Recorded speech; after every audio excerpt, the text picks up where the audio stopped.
Hello everyone, Cyprus Mediterranean का ये सुंदर आइलैंड जो कभी एफ्रोडाइटी का घर था, आज दो हिस्सों में बट गया है। एक तरफ ग्रीक सिप्रियोट्स, दूसरी तरफ टर्किश सिप्रियोट्स और बीच में यूएन का ग्रीन लाइन।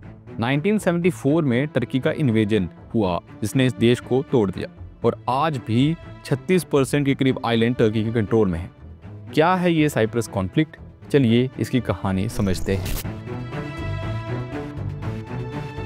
साइप्रस का झगड़ा पुराना है। 1571 में ऑटोमन एम्पायर ने आइलैंड कैप्चर किया और टर्किश सेटलर्स आए। 1878 में ब्रिटिश ने कंट्रोल लिया और ग्रीक सिप्रियोट्स जो मेजॉरिटी 80% के करीब थे, ग्रीस के साथ यूनियन का सपना देखने लगे।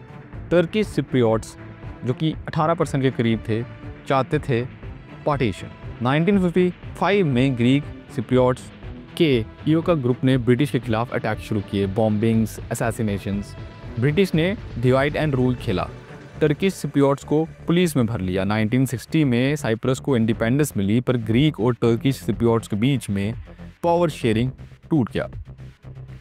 1963-64 की ब्लडी क्रिसमस कम्युनल वायलेंस में 300 से ज़्यादा टर्किश सिप्रियोट्स और 170 के करीब ग्रीक सिप्रियोट्स मर गए और लगभग 25,000 टर्किश सिप्रियोट्स अपने विलेजेस छोड़ के इनक्लेव्स में चले गए।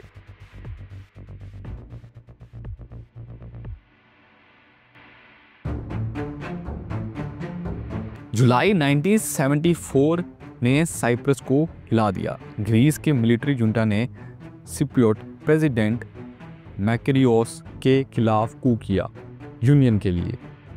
निकोस सैम्सन एक एंटी टर्किश एक्सट्रीमिस्ट प्रेसिडेंट बना। टर्किश सिप्रियोट्स को डर लगा कि उनका सफाया होगा। टर्की ने 1960 ट्रीटी ऑफ गारंटी के तहत 20 जुलाई को इन्वेजन किया और आइलैंड का आधा हिस्सा कब्जा कर लिया। लगभग 1,70,000 के करीब ग्रीक सिप्रियोट्स साउथ में भागे और 50,000 के करीब टर्किश सिप्रियोट्स नॉर्थ चले गए। 1983 में टर्किश सिप्रियोट्स ने Turkish republic of northern Cyprus TRNC declare किया, जो सिर्फ टर्की रिकॉग्नाइज करता है।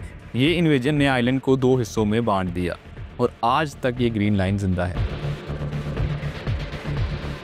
1974 के बाद साइप्रस दो देशों में बट गया।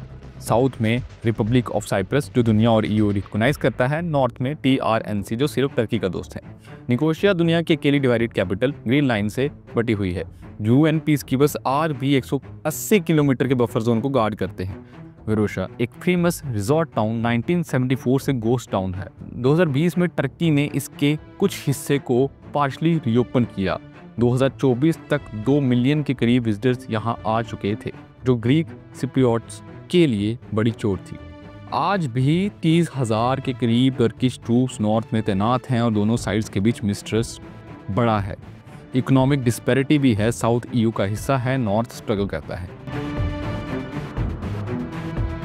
2025 में साइप्रस का कॉन्फ्लिक्ट ठंडा है पर खत्म नहीं। अक्टूबर 2024 में UN चीफ एंटोनियो गुटेरेस ने कहा, no common ground for talks. रोशा का पार्शियल रीओपनिंग ने टेंशन बढ़ाया है क्योंकि ग्रीक सिप्रियोट्स इसे अपना एरिया मानते हैं। ऑफशोर गैस रिजर्व्स एक नया झगड़ा है। साइप्रस और ग्रीस चाहते हैं एक्सप्लोरेशन, पर टर्की और TRNC कहते हैं हमारे शेयर चाहिए। मई 2025 में टर्की ने वार्निंग दी कि अगर साइप्रस के exclusive economic zone EEZ block 5 में अनऑथराइज्ड ड्रिलिंग हुई तो वो एक्शन लेगा। दोनों साइड्स के नेशनलिस्ट टेंशंस को हवा दे रहे हैं।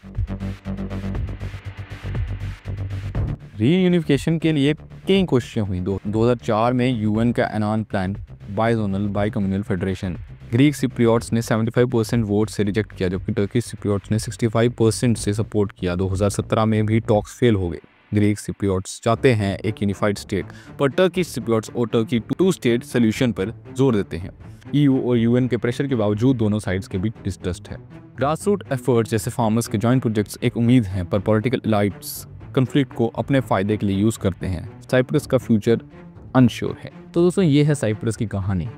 वीडियो पसंद आई हो तो लाइक करें, शेयर करें और कमेंट में बताइए क्या साइप्रस एक हो सकता है या हमेशा डिवाइडेड रहेगा। चैनल को सब्सक्राइब करें ताकि ऐसे ही ग्लोबल स्टोरीज का सच जान सकें आप। तब तक के लिए स्टे रियल, स्टे अवेक।